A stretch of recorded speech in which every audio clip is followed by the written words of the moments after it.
There's a reason why every empire, every dictatorship, every controlling regime throughout history has pushed the same agenda. Get men married. Get them tied down with children.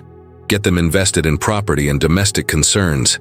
Because once a man has a family, once he has a mortgage and mouths to feed and a reputation to protect in his community, you own him. He becomes predictable, manageable, controllable. He'll swallow his pride for a paycheck. He'll accept conditions he would have laughed at before. He'll compromise his principles to keep the peace at home. He'll stay silent when he should speak up because he's got too much to lose. Machiavelli understood this 500 years ago when he was writing The Prince and advising rulers on how to maintain power. And one of his most crucial insights, one that gets glossed over in high school literature classes, is this simple truth. A man with nothing to lose is the most dangerous creature in the political landscape. He cannot be bought because he needs nothing. He cannot be threatened because he fears nothing. He cannot be controlled because he's bound to nothing. And that terrifies every system of power that has ever existed. Right now, whether you realize it or not, you're living in a world designed to domesticate you, to tie you down, to give you just enough comfort and obligation that you'll never become truly dangerous to the established order. And the primary mechanism of that domestication? Family, the nuclear family unit that everyone celebrates as the foundation of civilization. It's also the foundation of your compliance. And if you've somehow managed to avoid that trap, if you're watching this as a man with no wife, no children, no mortgage anchoring you to one place, then you need to understand the power you possess and why society is absolutely terrified of you. Walk through any major city and pay attention to who actually has freedom of movement. Not the theoretical freedom that everyone claims to have, but actual freedom. The ability to change cities on a whim, to pursue an opportunity without negotiating with anyone, to take risks that could pay off spectacularly, or fail completely without dragging anyone else down with you. To speak truth to power without worrying about how it affects your family's social standing or your children's future. That's not the married man with kids in private school. That's not the guy with the white picket fence and the 30-year mortgage. That's the unattached man. The one society calls selfish, immature, commitment-phobic, lost. But Machiavelli would look at that man and see something else entirely. He'd see someone who has maintained his sovereignty in a world designed to strip it away. Someone who has refused the golden handcuffs that everyone else accepted without question. Someone who remains genuinely free in the most practical, tangible sense of that word. Machiavelli wasn't a philosopher concerned with abstract moral principles. He was a political realist who studied power, how it's gained, how it's maintained, how it's lost. And one of his core insights was that rulers need their subjects to be invested in stability. They need people who have something to protect. Because people who have something to protect are easy to manage. You don't have to convince them to obey. You just have to threaten what they value. Their home, their family's safety, their children's opportunities, their social standing.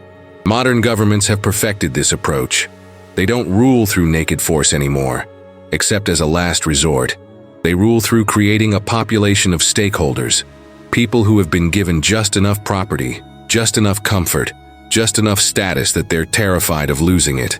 And the family unit is the perfect vehicle for creating this kind of investment in the system.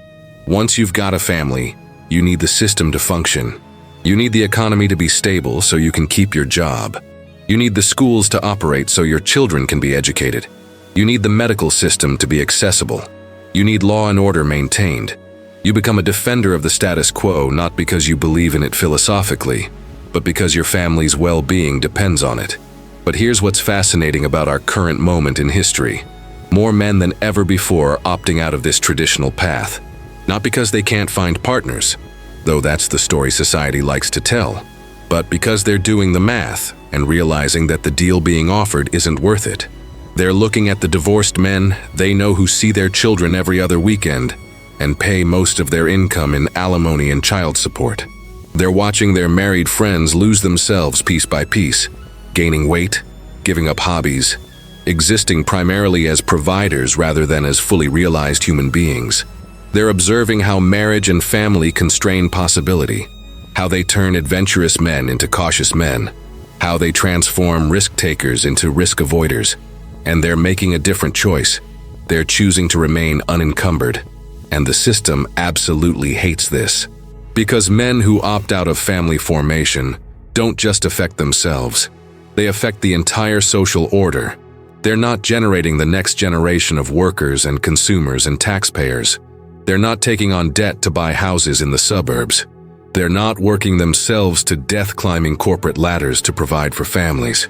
They're living lean, working enough to support themselves, and spending their time and energy on whatever they find meaningful, rather than what society demands of them. From a Machiavellian perspective, these men represent a genuine threat to established power structures, not because they're organizing resistance or plotting revolution, but because they've discovered something more subversive than rebellion. They've discovered indifference.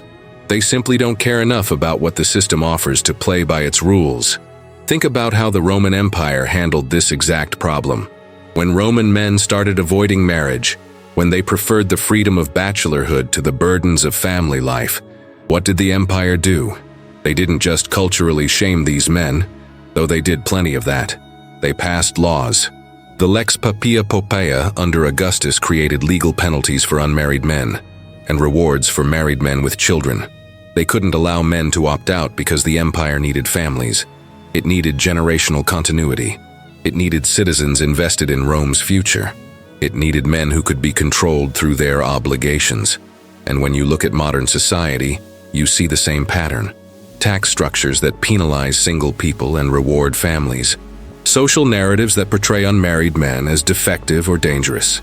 Economic systems designed around the assumption of dual incomes and generational debt. Cultural messaging that equates manhood with provider status. All of it is designed to funnel men toward family formation. Not because society cares about your happiness or fulfillment, but because society needs you domesticated, invested, controllable. Machiavelli wrote extensively about mercenaries versus citizen soldiers, and his conclusion was that mercenaries are unreliable because they have no stake in the outcome. They're fighting for money, not for something they truly value. So when the battle gets tough, when the risks outweigh the rewards, they'll desert. They have no loyalty beyond their immediate self-interest. Citizen soldiers, on the other hand, are fighting for their homes, their families, their communities. They have skin in the game. They'll fight harder and more reliably because they're defending something that matters to them personally. And this same logic applies to social control. A man with no family is like a mercenary. He's participating in society only to the extent that it serves his immediate interests. He has no deep loyalty to the system. If conditions deteriorate, if the deal gets worse, he can simply walk away. He can leave the city, leave the country, leave the career, whatever. His allegiance is purely transactional, but a family man is like a citizen soldier. He's deeply invested. He can't just walk away because his family depends on the stability of the system. His children need to go to school tomorrow. His wife needs the health insurance his job provides. His mortgage payment is due next month. He's trapped by his own attachments, and systems of power understand this perfectly. They want you attached. They want you invested. They want you to have so much to lose that rebellion becomes unthinkable. Now, here's where this gets really interesting in our contemporary context. The social contract that convinced previous generations of men to take on family obligations, that contract is breaking down. It used to be that if you worked hard, got married, had children, bought a house, you were pretty much guaranteed a decent middle-class existence. You had job security. Your wife would likely stay married to you. Your children would respect you. Your community would value you. That was the deal. But that deal doesn't exist anymore. Jobs are precarious. Marriage is a coin flip with devastating consequences if it fails. Housing is increasingly unaffordable.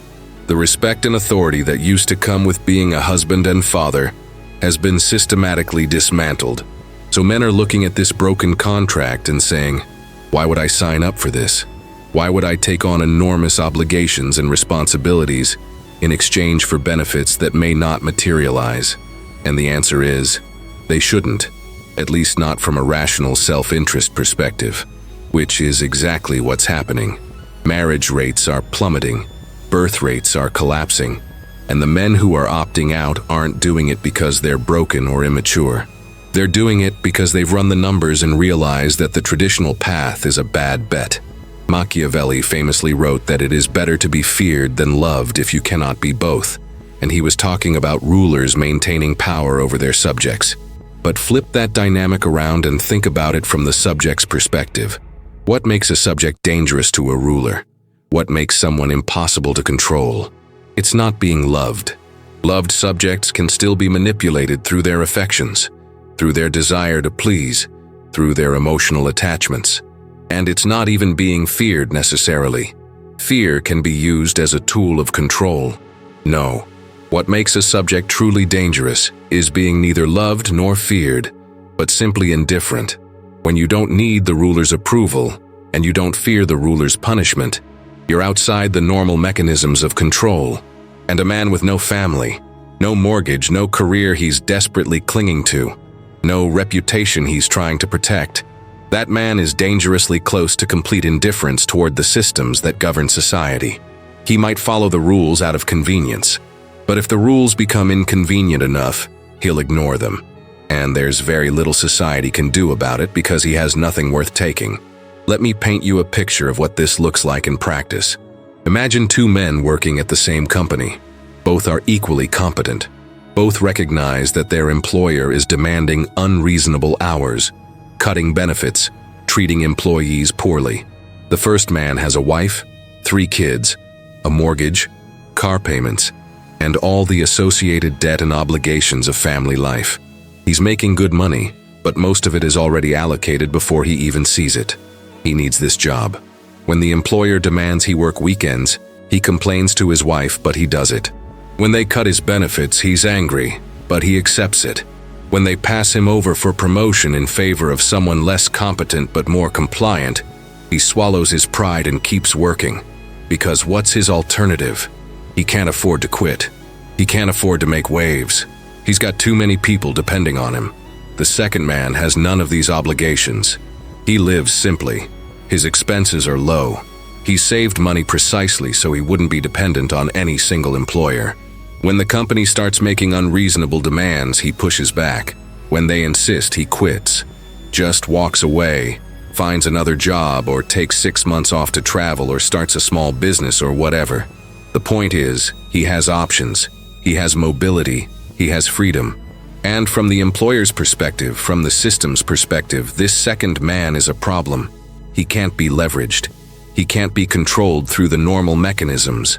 He's economically dangerous because he's not economically desperate. Now multiply that dynamic across an entire society. What happens when a significant percentage of men choose this kind of unencumbered existence? What happens when they can't be controlled through family obligations because they have no family? When they can't be controlled through economic pressure because they've minimized their needs? When they can't be controlled through social shame because they've stopped caring what people think? You get instability. You get unpredictability. You get men who might do anything because they've got nothing to lose. And this is exactly what Machiavelli warned rulers about. The most dangerous people in any society are those with nothing to lose. They can't be bought off because they don't need much. They can't be threatened because there's nothing to take from them. They can't be shamed into compliance because they've rejected the values that shame is based on. They're wild cards, loose cannons, ungovernable. And every stable society throughout history has understood that such men must either be domesticated or eliminated. There's no third option. You either give them a family and obligations that tame them, or you marginalize and exclude them from society entirely. And this is where we are right now. Society is desperately trying to shame men back into traditional roles, calling them Peter Pans who won't grow up, calling them selfish for not having children, calling them losers for not pursuing career advancement with the proper enthusiasm. The entire cultural apparatus is working overtime to convince men that their value as human beings is tied to their utility as providers and fathers. But here's the problem with that strategy. It only works on men who care what society thinks. And increasingly, men don't.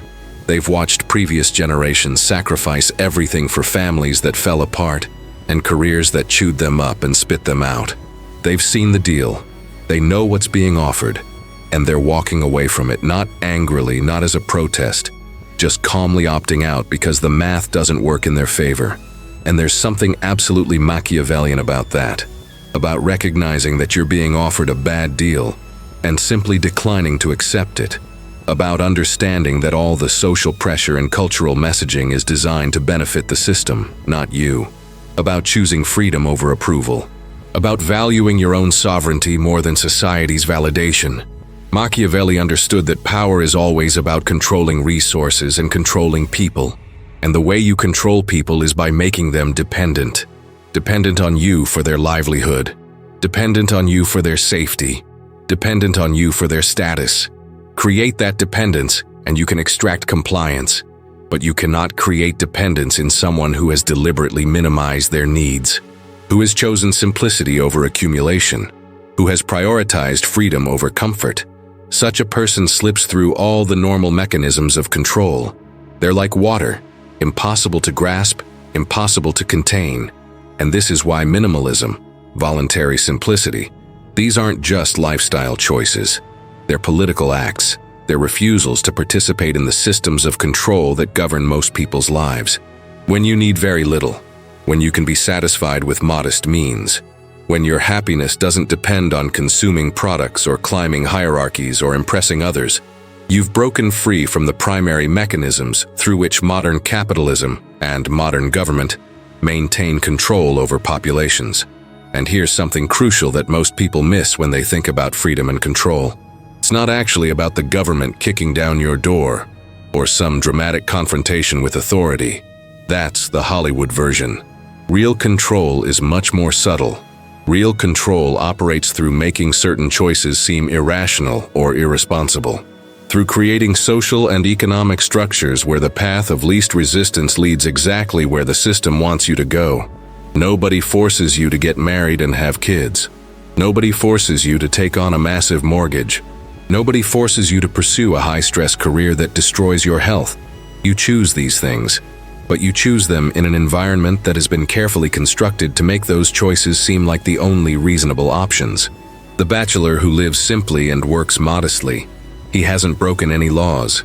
He's not doing anything wrong, but he's treated as if there's something wrong with him, as if he's failed at life somehow, because he's not participating in the systems that benefit from his labor and consumption and generational reproduction.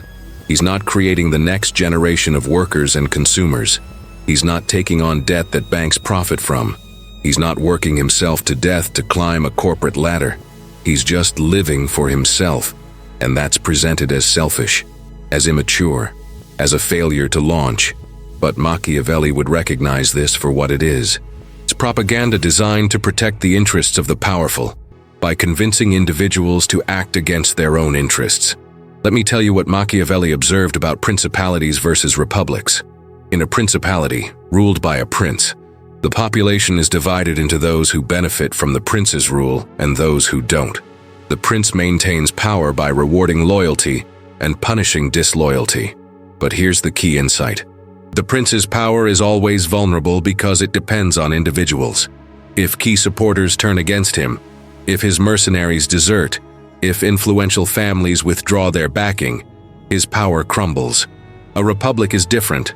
In a republic, power is diffused. No single person controls everything.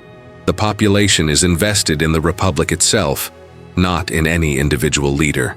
And this makes republican power much more stable, much harder to overthrow. Because you're not fighting against a person. You're fighting against a system, against institutions, against collective buy-in from millions of people who benefit from the system's stability. Now apply this to modern society. We don't live under princes anymore. We live under republican systems, democratic systems, where power is diffused across governments, corporations, cultural institutions, social norms. And the stability of these systems depends on widespread participation and investment. When men form families, they become invested stakeholders in the republic. They need property rights protected. They need contract law enforced. They need public education funded. They need healthcare systems functioning. They become defenders of the system because the system serves their interests as family men. But men, Without families have no such investment. The Republic offers them very little. So they have very little reason to defend it, to support it, to comply with its demands beyond the bare minimum. And this creates what Machiavelli would recognize as a legitimacy crisis, because systems of power derive their legitimacy from the consent of the governed. Not in some abstract theoretical sense, but in the very practical sense that enough people have to go along with the system for it to function. When large numbers of men opt out, when they stop participating in the generational reproduction of society, when they stop investing their labor in building and maintaining the system starts to crack. You're already seeing this. Declining marriage rates, collapsing birth rates, labor force participation dropping among prime-age men, increasing numbers of men who work just enough to support themselves and spend the rest of their time on hobbies, video games, travel, whatever brings them personal satisfaction. And the system's response has been predictable: panic. Because these men aren't rebelling. Rebellion can be crushed. They're just not participating. And you can't crush non-participation. You can only try to incentivize participation or punish non-participation. But the incentives are getting weaker, and the punishments are becoming less effective. Think about the language used to describe unmarried childless men, especially men who are content with that status. They're called commitment phobes, as if the problem is psychological, as if there's something broken in them that prevents them from wanting what they're supposed to want. They're called man-children, as if true adulthood can only be achieved through taking on family obligations. They're called selfish, as if devoting your life to your own growth and interests is somehow worse than devoting it to maintaining a family structure that may or may not actually benefit anyone. This language isn't accidental. It's ideological enforcement. It's society trying to shame men back into compliance, trying to make them feel defective for choosing freedom over obligation. And the reason society works so hard at this is because it works. Most men, when faced with enough social pressure, when told often enough that they're failing at life, will eventually conform. They'll get married. They'll have kids. They'll take on the mortgage and the career and all the associated obligations, not because they deeply want to, but because the alternative is being socially ostracized as a failure. But here's what's changing. The internet has connected all these supposedly defective men, and they're realizing they're not alone. They're not broken. They've just made different calculations about what constitutes a good life. And increasingly, they're immune to the shaming. They've heard it all before. They don't care anymore. Machiavelli wrote about fortune, as a force that affects human affairs. He famously compared fortune to a river that can flood and destroy everything in its path. But he argued that humans can prepare for fortune's changeability by building dikes and levees, by taking precautions, by maintaining flexibility. And in the context of personal life, family is the opposite of flexibility. Family is going all in on a particular path. It's building your entire life around assumptions about the future that may not hold, that your marriage will last, that your children will turn out well, that the economy will remain stable enough to support your obligations, that your health will hold, that your spouse's health will hold. These are enormous bets. And when fortune turns against you, when the unexpected happens, family can transform from a source of meaning into a catastrophic liability. The man with no such obligations, he's maximally flexible. He can adapt to changing circumstances quickly. He can relocate. He can change careers. He can reduce his expenses. He can weather storms that would destroy a family man. From a Machiavellian perspective focused on maintaining power over your own life, family is a vulnerability. It's hostages to fortune. And every system of power throughout history has understood that you can control a man through his family far more effectively than you can control him directly. Consider how this plays out in authoritarian regimes. The government doesn't just punish dissidents. They punish the dissidents' families. They threaten the children. They revoke the spouse's job. They make sure everyone knows that resistance doesn't just harm you. It harms everyone connected to you. This isn't just cruelty. It's strategic. Because most people will endure quite a lot personally rather than watch their loved ones suffer. The man with no family, though, he can resist at much lower cost. He only has himself to worry about. The regime can imprison him, torture him even, but they can't leverage his family because he has none. This makes him genuinely dangerous because the normal tools of coercion are less effective. Now, we don't live in an authoritarian regime. I'm not suggesting we do, but the principle applies in softer forms throughout democratic society. Your employer knows you're less likely to quit if you have a family to support. Your creditors know you're less likely to default if your children's stability depends on your financial reliability. Your community knows you're less likely to rock the boat if your family's social standing would suffer. These aren't explicit threats. They're implicit structural realities that shape behavior just as effectively as explicit coercion. And here's what's particularly Machiavellian about the current situation. The system that benefits from male domestication, that benefits from men taking on family obligations, that system is simultaneously making family formation increasingly difficult and unrewarding. Housing costs have exploded relative to wages. Child-rearing expenses are astronomical. The divorce courts are biased to the point of absurdity. Women are told they don't need men.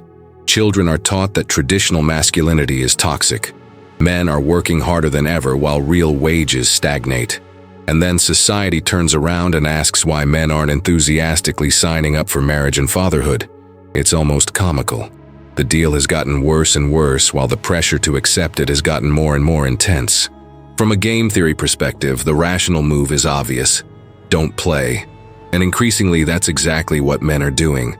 They're looking at the risk-reward calculation of modern marriage and family and concluding that it's a sucker's bet. They're keeping their freedom, their money, their time, their peace of mind. And society is absolutely losing its mind about this because the system depends on men making the irrational choice to sacrifice themselves. Machiavelli distinguished between princes who gain power through their own virtue and ability versus those who gain it through fortune or the favor of others. And his conclusion was that the self-made prince, the one who relied on his own abilities, was far more secure in his power. Because power that depends on external factors, on the goodwill of others, on circumstances beyond your control, that power is fragile. It can be lost as quickly as it was gained. But power that comes from your own capabilities, your own resources, your own self-sufficiency, that's real power. That's secure power. Now apply this to individual men. A man whose identity, whose sense of worth, whose daily happiness depends on his family. He's like the prince who rules by the favor of others.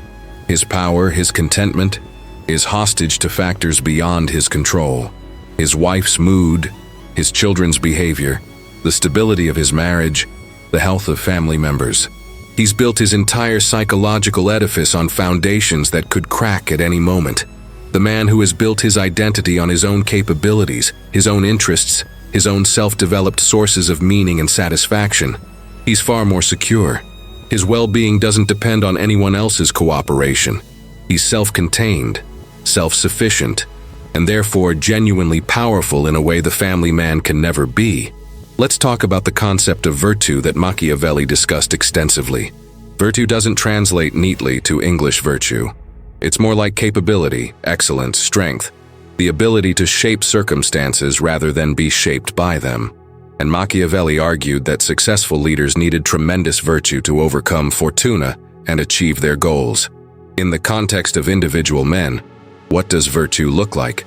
It looks like competence across multiple domains: physical capability, financial literacy, practical skills, intellectual development, emotional self-regulation, the ability to be self-reliant, to solve your own problems, to create your own meaning. And here's the thing about developing genuine virtue. Family obligations often work against it. Because family demands specialization, you become the earner. Your wife becomes the homemaker, or you're both earners and you hire out the homemaking. Either way, you're trading comprehensive self-sufficiency for specialized economic participation.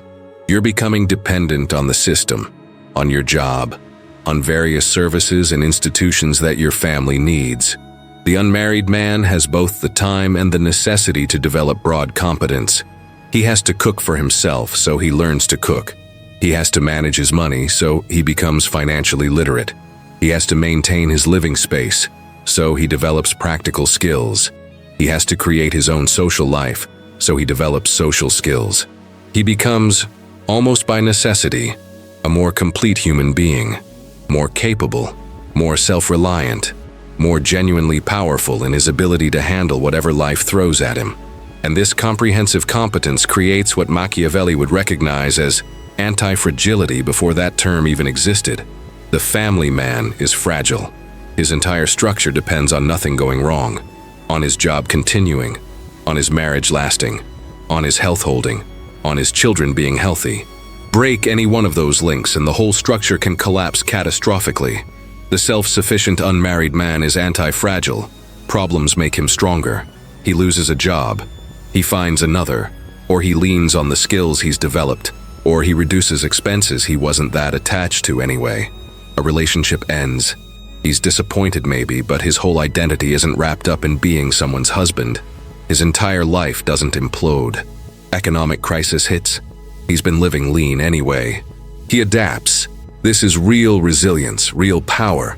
The power that comes from having options, from not being cornered, from maintaining the flexibility to respond to changing circumstances.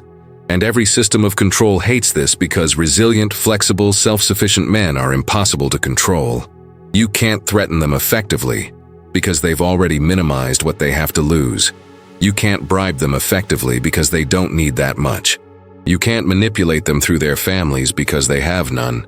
Machiavelli observed that new princes, rulers who had recently acquired their power, were often more capable than hereditary princes who had inherited their kingdoms. Why? Because the new prince had to be sharp, strategic, and capable to gain power in the first place.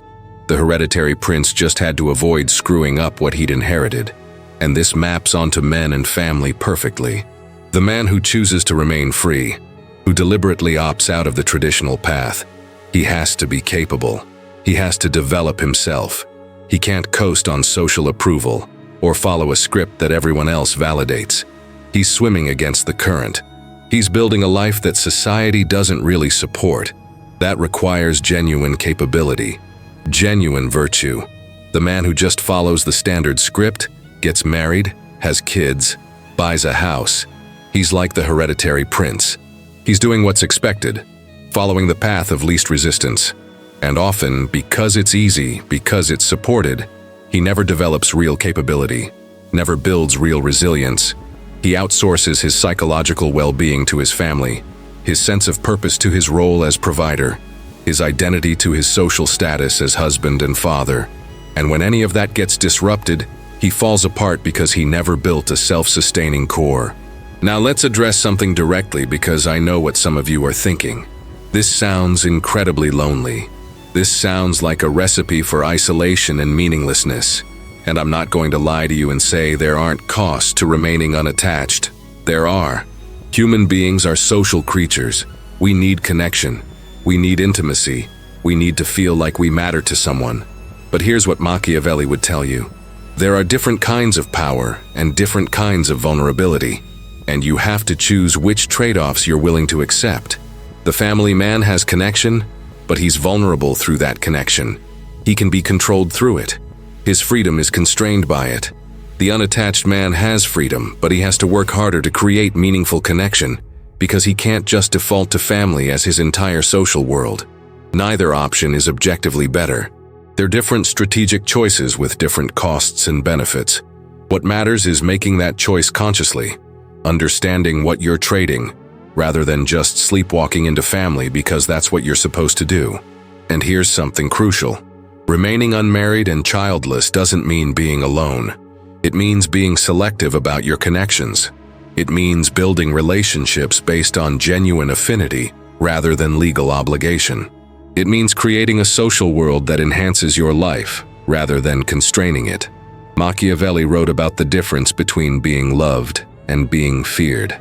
But there's a third option he explored less directly: being respected.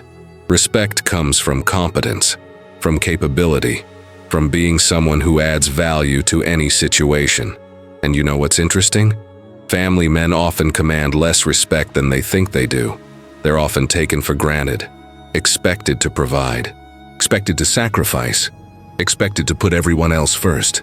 Their needs are always secondary. Their desires are always negotiable. They're appreciated for their utility, not for who they are as individuals. The competent bachelor, the man who has built a rich, interesting life on his own terms, he often commands more genuine respect because he's not desperate for approval. He's not negotiating from weakness. He's bringing something to the table by choice, not by obligation. People want to spend time with him because he's interesting, because he's developed himself, because he's got stories and skills and perspectives that come from living freely rather than living for others. There's a magnetism to that kind of independence that obligation-bound people can sense even if they can't articulate it. And this is where things get really interesting from a Machiavellian power analysis. As more men opt out of family formation, as this becomes more normalized, the power dynamic shifts. Right now, society can shame individual men for not conforming. But what happens when it's not individual men, but a significant demographic trend? What happens when 20% of men, 30%, 40% remain unmarried and childless by choice? Society can't shame everyone, can't marginalize everyone. The script has to change, and we're already seeing the early stages of this. Panic about declining birth rates, proposals to incentivize family formation through tax breaks and subsidies, discussions about how to make marriage more appealing to men. The frame is slowly shifting from what's wrong with these men to what's wrong with the deal we're offering them. And that shift in frame represents a shift in power. When society starts asking how can we get men to participate, rather than just demanding that they participate, that means men have gained leverage. That means their non-participation is creating costs that society can no longer ignore. That's power. Real, tangible power. The power to shape the system rather than just being shaped by it. Machiavelli understood that sometimes the most effective exercise of power is refusal. The ability to say no and make it stick. When a prince demands something and you have the ability to refuse without devastating consequences, you have power in that relationship. When an employer demands overtime and you can say no because you don't need the money badly enough, you have power. When society demands that you follow a particular life script and you can say no because you've built an alternative that satisfies you, you have power. This is what sovereignty actually means.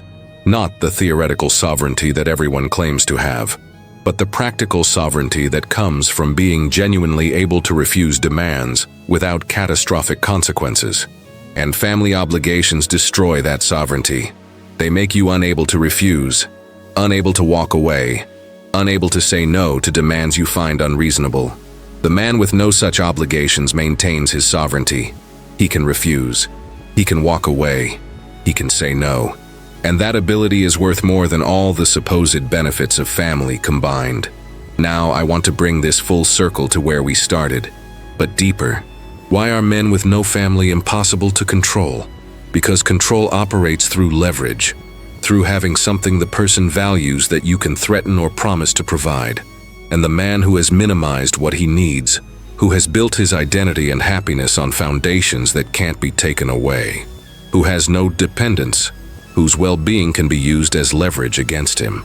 That man has eliminated most of the leverage points that systems of control depend on. He's not immune to control entirely. Nobody is.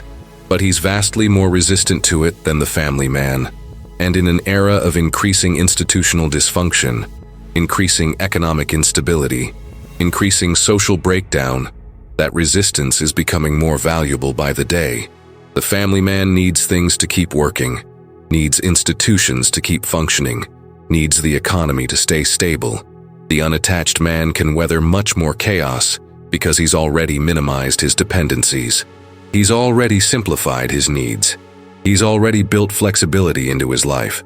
When systems fail, when institutions crumble, when economies crash, the people who survive and even thrive are those who weren't dependent on those systems in the first place. Machiavelli lived through turbulent times. Italian city-states rising and falling, foreign invasions, political upheaval, and what he observed was that the survivors were those who could adapt, who weren't rigidly committed to any particular structure, who could shift allegiances, change strategies, reinvent themselves as circumstances demanded.